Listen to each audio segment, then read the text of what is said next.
에스겔서 45장에서는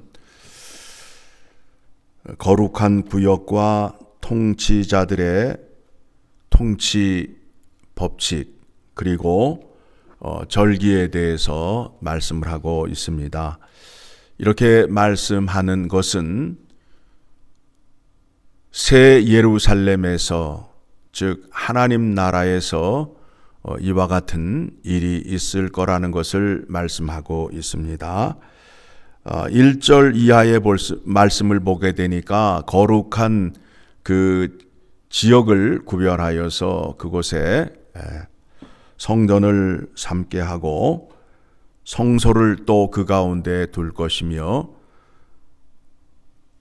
8절 말씀을 보게 되니까 그 땅 가운데에 왕에게 땅을 주라는 그 말씀이 있습니다. 이 말씀은 무슨 말씀이냐 하면 이전에 이스라엘의 그 모습을 보게 되면 어떤 사건이 있었느냐 하면 아합 왕이 그 나봇의 포도원을 빼앗은 일이 있었습니다. 즉 이 세상의 왕들은 백성들이 내는 세금과 뇌물로 먹고 살고 있습니다. 그렇죠? 왜 대통령이 되려고 하죠? 그 자리에 올라가면 하여튼 뭐 이래저래 생기는 게 많고 권력이 있다 보니까 그 자리에 올라가려고 하는 겁니다. 그와 같은 지위를 이용해서 아합 왕이 나봇의 포도원을 빼앗은 일이 있습니다. 그런데 이제 새 예루살렘에 세워질 하나님의 나라의 왕은 백성의 것을 빼앗는 것이 아니라 왕이 부요해서 백성들에게 은혜를 베풀고 백성들에게 도움을 주는 그런 왕으로 표현이 되는 겁니다. 그래서 8절 같이 읽습니다. 시작. 이 땅을 왕에게 돌려 이스라엘 가운데에 기업으로 삼게 되면 나의 왕들이 다시는 내 백성을 압제하지 아니하리라. 그 나머지 땅을 이스라엘 족속에게 그 지파대로 줄지니라. 그 나라의 왕은 그 백성을 압제하지 않고 그 백성에게 사랑과 자비와 긍휼을 베풀어주는 왕이 되는 겁니다. 그런 다음에 9절 이하의 말씀을 보게 되면 이전에 이스라엘 백성들은 하나님의 정의와 공의를 행하지 않았어요.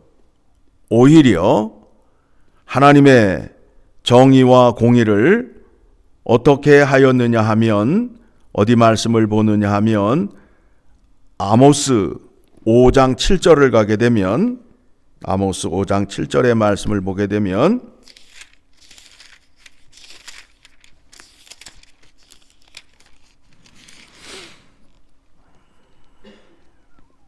같이 읽습니다. 정의를 쓴쑥으로 바꾸며 공의를 땅에 던지는 자들아 라고 말씀하고 있어요. 그러니까 이 쓴쑥물을 좋아하는 사람이 있을까요? 없지요. 그 쓴물을 싫어하듯이 하나님의 율법의 말씀을 좋아하지 않았어요. 그리고 공의를 땅에 던지는 자들아. 그래서 이 백성들이 어떻게 살았느냐 하면 저울추를 속이고 되를 속이며 눈속임을 하면서 살았습니다. 누구에게? 자기 이웃에게. 그런데 예수 그리스도를 통하여 세워질 하나님 나라 백성들은 그렇지 않아요. 오히려 나를 통하여 이웃이 유익을 보며 덕을 세우는 자리로 나아가게 되는 겁니다. 이 말씀에 대해서 예수 그리스도의 가르침이 무엇이냐 하면 주는 자가 받는 자보다 복이 있도다라는 말씀이죠. 여러분, 그 화투나 카지노에 가면 사람들이 갬블을 하잖아요. 갬블을 무슨 재미로 하지요? 주는 재미입니까? 빼앗는 재미입니까? 빼앗는 재미예요. 예. 화투를 치게 되면 다른 사람의 것을 빼앗는 재미로 치는 거예요. 그런데 거기에서 남에게 주는 행위, 즉 빼앗기게 되면 기분이 좋아요, 안 좋아요? 예. 그게 세상 사람들이 즐기는 법칙이란 말입니다. 그러니까 사람들이 하는 얘기가 뭐예요? 나는 빼앗기고는 못 살아. 그래가지고 있는 돈 다 갖다가 또 그냥 게임을 해가지고 어떻게 돼요? 결국에는 다 잃어버리잖아요. 그런데 하나님 나라 사람들은 어떤 재미로 산다고요? 빼앗는 재미, 주는 재미로 사는 겁니다. 그래서 교회 안에 오게 되면 은혜가 넘치고 감사와 기쁨이 넘칠 수밖에 없어요. 나는 하나를 들고 왔는데 교회 문을 나갈 때에는 여러 개를 받아가는 거예요. 그게 꼭 물질을 통해서만 그 말씀드리는 것이 아니라 마음으로 하는 말, 진심으로 하는 말, 그런 말을 여러분 우리가 아끼지 말고 잘 해주어야 됩니다. 그런데 하지 말아야 할 말이 있어요. 이 말은 안 하려고 했는데,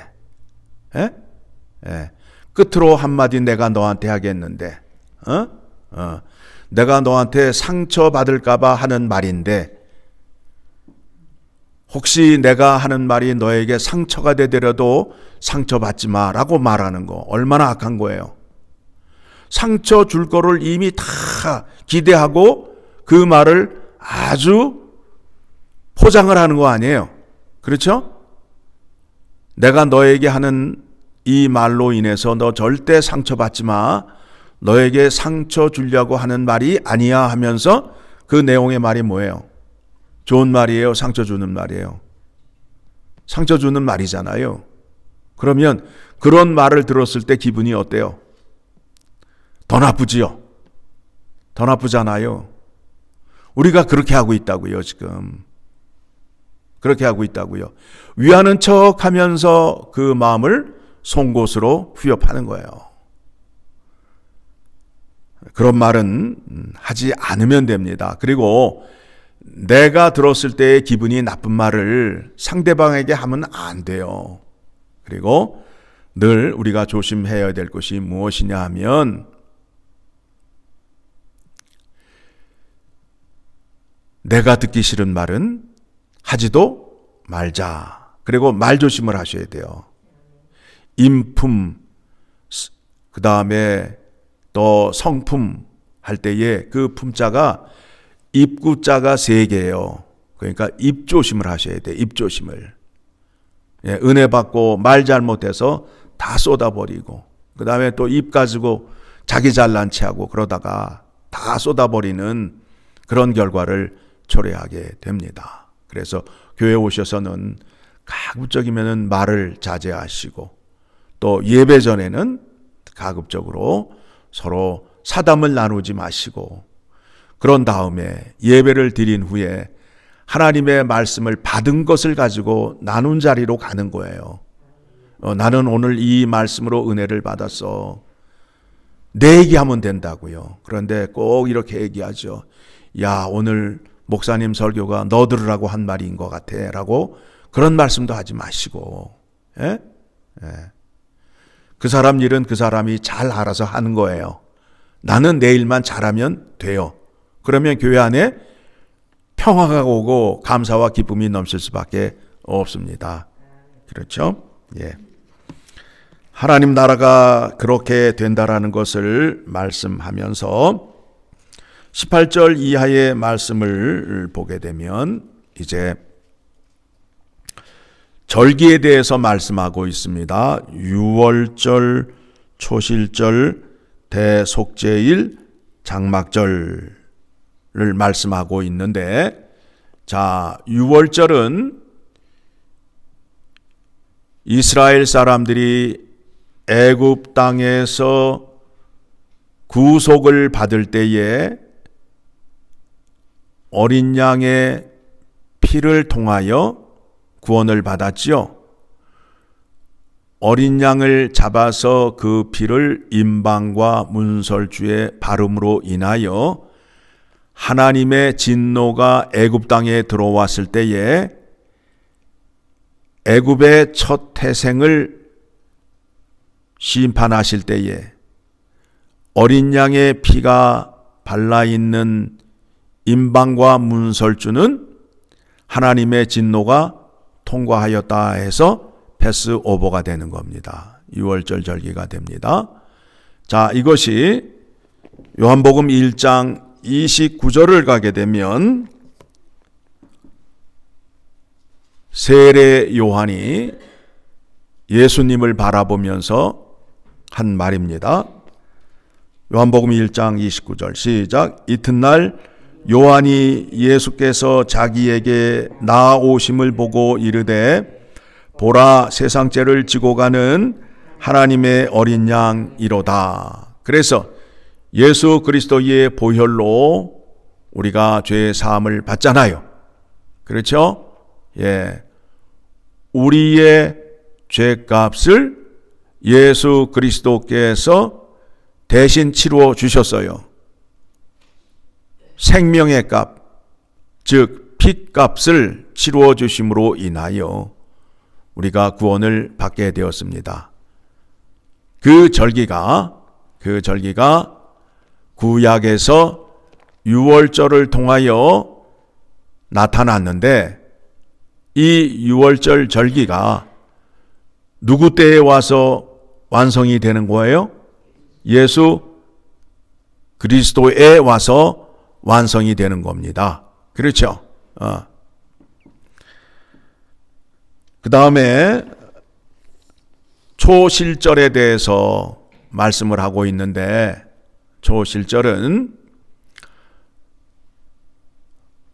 이스라엘 사람들의 종교력 달력에 의하면 새해 첫날이라고 그래요. 그 날을 나팔절이라고 합니다. 즉 새 하늘과 새 땅이 이루어지는 새로운 나라, 그 나라가 이루어질 때에 예수님이 다시 오시는 그날 나팔 소리와 함께 구름 타고 오신다라고 우리가 알고 있잖아요. 그러니까 나팔이 불게 되면 이제 왕이 입장을 하시는 거예요. 그래서 다시 오실 그날을 기억하면서 우리가 그 나팔절 절기를 지키고 있는데, 여러분 생각에 그렇다면 예수님이 재림하시는 날이 나팔절이 아닌가라고 생각하는데 그렇지 않아요. 그 날로 사람의 머리로 계산을 하였다가 실패를 보았던 것이 30년 전에 난리가 났었잖아요. 그 대한민국에. 그렇죠? 예수님이 재림한다고 또 길거리에 사람들이 피켓을 들고 난리를 쳤던 그런 일들이 있잖아요. 그런데 그 날은 아버지 이외에는 알 자가 없다라고 말씀하셨어요. 자, 그러니까 우리는 다시 오실 예수 그리스도를 기다리게 되는 겁니다. 그런 다음에 대속죄일이 있는데, 대속죄일은 백성의 죄를 사함받기 위해서 24반열 가운데에 뽑힌 그 순서를 맡은 반열 가운데에서 제사장이 나오고 또 기도하는 사람이 나와서 백성의 죄를 사함받기 위해서 그 동물의 피를 들고 들어가게 됩니다. 그래서 지성소에 들어가서 여호와 하나님께 제사를 드리는데, 만일 죄값을 치르는데 동물의 피가 부족하게 되면 여호와 하나님께서 그 제사를 받을까요? 안 받을까요? 안 받지요. 그렇게 되면 누가 죽느냐 하면 대제사장이 죽는 거예요. 그래서 지성소에 들어갈 때에 순서를 맡은 대제사장은 발목에 끈을 묶고 들어가요. 그래서 제사를 드릴 때에 요제를 드리게 되는데 몸을 흔들면서 드리는 거예요. 그러면 에봇 밑에 방울이 달려서 딸랑딸랑딸랑 소리가 난단 말이에요. 흔들리면. 그런데 방울 소리가 들리지 않게 되면 어떻게 되는 거예요? 죽은 거 아니에요. 그러면 사람이 그 안을 들어가게 되면 들어가는 사람마다 죽어요.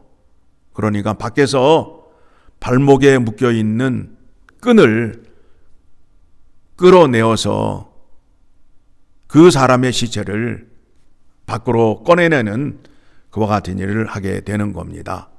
그런데 예수 그리스도의 십자가의 보혈의 은혜로 말미암아 우리의 죄값을 치르는데 부족함이 전혀 없다라는 거예요. 없다라는 거예요. 그런 일이 없다라는 거예요. 그러니까 대속죄일에 죄사함을 받는 일도 누구를 통하여 완성이 되었다고요? 예수 그리스도를 통하여 완성이 되었다라는 거예요. 자, 네 번째 뭐가 남았죠? 장막절이 남았죠. 초막절이 남았죠.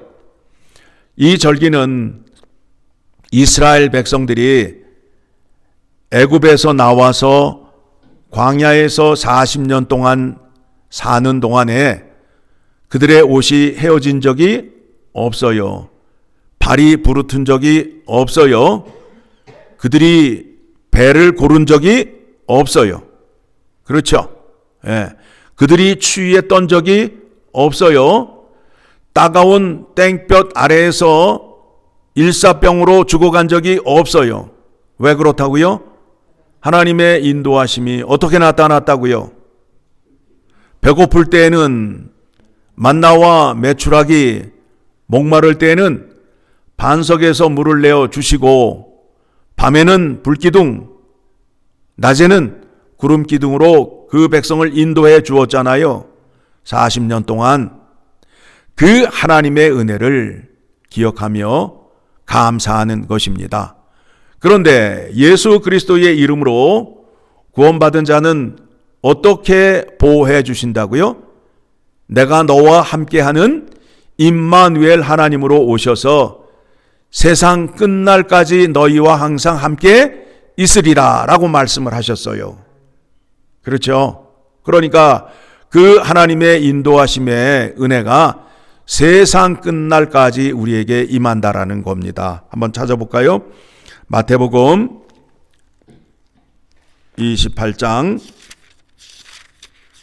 20절의 말씀을 보게 되면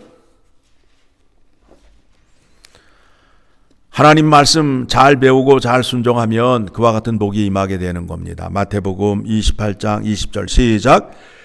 내가 너희에게 분부한 모든 것을 가르쳐 지키게 하라. 볼지어다 내가 세상 끝날까지 너희와 항상 함께 있으리라 하시니라. 이와 같은 복을 우리에게 허락해 주신 거예요. 예. 그러니까 네 가지 절기의 그 은혜가 예수 그리스도를 통하여 완성이 되었다. 완전하게 되었다. 자, 우리가 성경을 통해서 배우는 것이 무엇입니까? 확인하는 것이 무엇입니까? 우리가 받은 은혜가 구약의 백성들이 받은 은혜보다 더 크다, 더 작다. 더 크다는 거예요. 그러니 감사의 찬양 소리가 구약의 백성보다 더 커야 돼요? 작아야 돼요? 더 커야 되죠. 다윗이 그렇게 여호와 하나님을 찬양하고 주 예수 그리스도를 사모했는데 다윗은 예수 그리스도를 봤어요? 못 봤어요? 못 봤잖아요. 그런데 우리는 봤잖아요. 그러니까 우리의 감사 찬양의 소리가 더 클 수밖에 없다라는 겁니다. 자, 오늘 말씀 통해서 여러분 무엇을 깨달으셨습니까? 하나님의 구원의 은혜가 예수 그리스도를 통하여 완성되었음을 확인함으로 인하여 우리가 그의 이름을 더 높이 찬양할 수 있는 자리로 나아가게 된 것입니다.